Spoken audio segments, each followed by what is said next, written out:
Hi, I'm Ruth Werner. Thank you so much for joining us for this little audiovisual sidebar to my article about doctor's notes. And I am very happy to welcome my guest and friend and colleague, Alyssa Haynes from Massage Business Blueprint.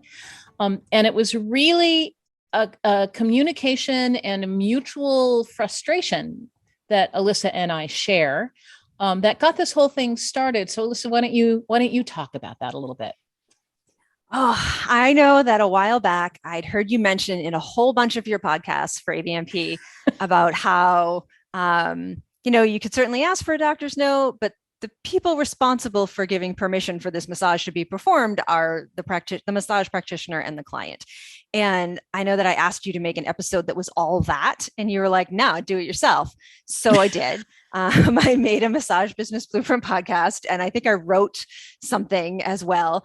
And mostly I wanted that because in every online discussion where people are like, get a doctor's note, I wanted to just be able to slap a link that said, here's why you should stop telling people to get doctor's notes.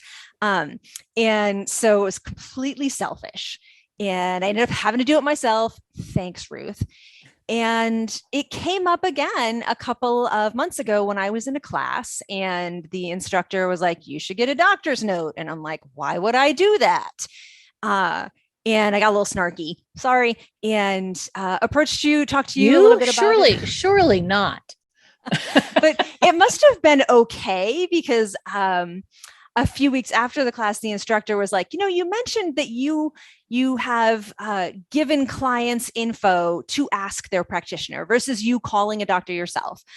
You empower the clients to do it. Do you have a template for that? And I was like, oh, it's in my head. So then I emailed you and now we're making templates. Yeah, that's awesome. And we'll come back to that in a minute. With this article and little interview, we'll have yet another thing to link to in those discussions where the automatic sort of default response to an I have a client who question is get a doctor's note. Well, here's why that's not good enough. All right. So let's say we've written a letter and we're pretty happy that it covers all the things. What do we do with it? That's the hardest part, given our healthcare system.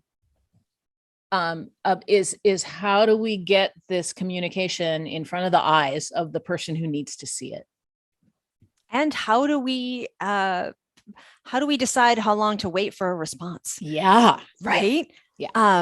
In the olden days, we would put the letter in the mail with some kind of version of, the prior iterations of a HIPAA release, with some kind of permission slip that the client has signed to say it's cool to talk to my massage therapist. And we would fold that into 3 and put it in the mail.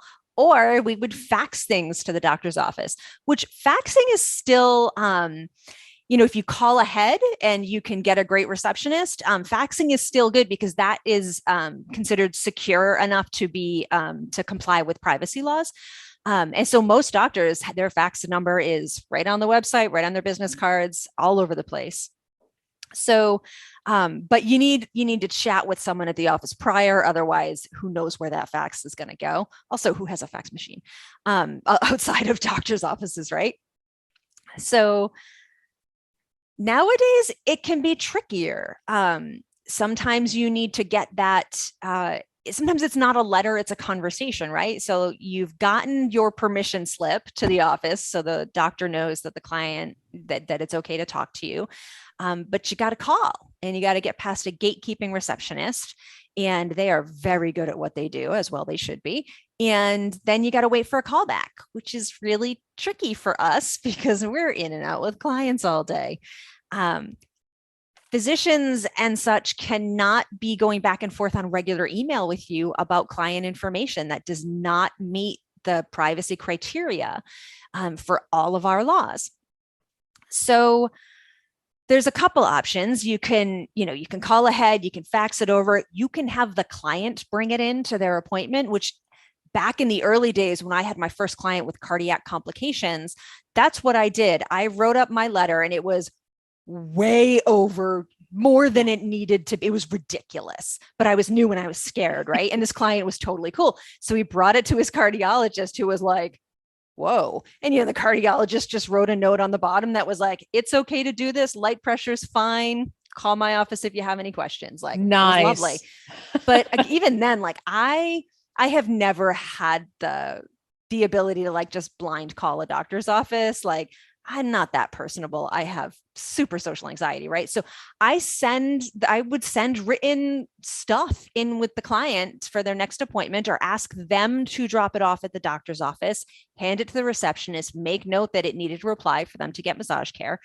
And, even if it was just a doctor calling me back, leaving a message on the voicemail to say, I looked at your material. I am comfortable with you massaging this client. Call me if you have any more questions.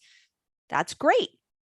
So I am a big fan of empowering the client to do that. And nowadays, it's so much easier because clients have access to medical records online. Like, anyone being seen at a major medical center, they're using some kind of healthcare portal system where they can, within that portal, email securely their practitioners.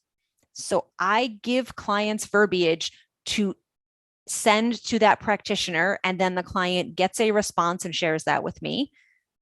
And then I can move forward. But I have zero time or desire to be playing phone tag or dealing with permission slips for privacy access and all of that.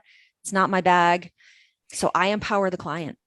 Okay, so I want to go through what you just said and just sort of hit some key points. All right, so it sounds like today we have a few options for getting our questions in front of the eyes of a physician. And one is to print it out on paper and ask our client to take it with them to their next appointment, which seems awesome. I mean, it doesn't take more than a couple of minutes to read this. And if they need more time to think about it, then, it's on their stack of things to do. And if not, they can just, give you a quick reply.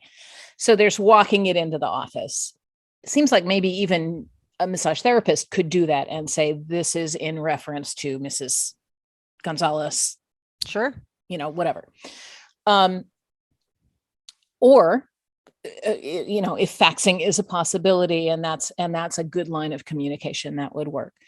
Or enlisting the client, maybe sending them an email with an attachment that has your letter, to pass that through their portal, their electronic health records portal, to their doctor. And all of those sound actually pretty doable, and they don't require that we make any scary, unpleasant phone calls. So there's a couple of questions. One is, at what point do we follow up because we haven't heard anything, or assume that we're not going to hear anything and then we need to bother them some more.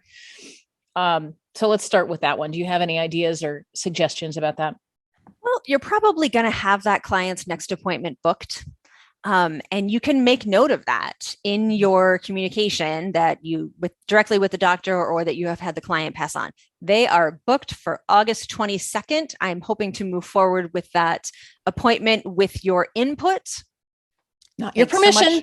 Not your permission, your input. Yeah. For me, in my experience, I am very comfortable working on just about any client that walks in my door in just about any condition that they're in outside of contagious stuff. So I know that I'm going to go forward with that massage, even if I never hear from that doctor. I'm going to do it in the most prudent ways, which, is kind of a bummer for the client, because maybe I just need to know that it's okay to work a little more deeply in the traps, and I don't have to be concerned about the disc replacement they had and blah, blah, blah. But I'm not gonna, because I'm just not certain enough yet. Right. That's also given me enough time to do research in other ways to help determine safety for the client. So I would put that next appointment, or that, that hard deadline, right into your communication with the doctor, if that's a factor. That's for nice. me. Yeah. I mean, outside of that, I'm not waiting more than 2 weeks. I'm not going to deny someone a massage more than 2 weeks. Because a practitioner doesn't want to get back to me, and also they're busy. I just don't know. So barring any real safety concern that has hard stopped me, I will still deliver a massage in the most conservative and safe way. Might not be the best massage for the client at that moment. It might not be exactly what they want, but we're always balancing the safety and the effectiveness, right? We want to be safe and effective. And sometimes we have to sacrifice the effectiveness in order to maximize the safety if we don't know. If that's a problem for the client, they're going to nag their practitioner for a response. I don't have That's a good point. That's a good point. Alyssa, let's talk about templates. So you and I worked together to create a sample template that is in the print version of this article. But Massage Business Blueprint is also making this template and others available for anyone who wants to get access to them. Can you talk about that project a little bit? I can. And you know how much we love templates and scripts and all of these things.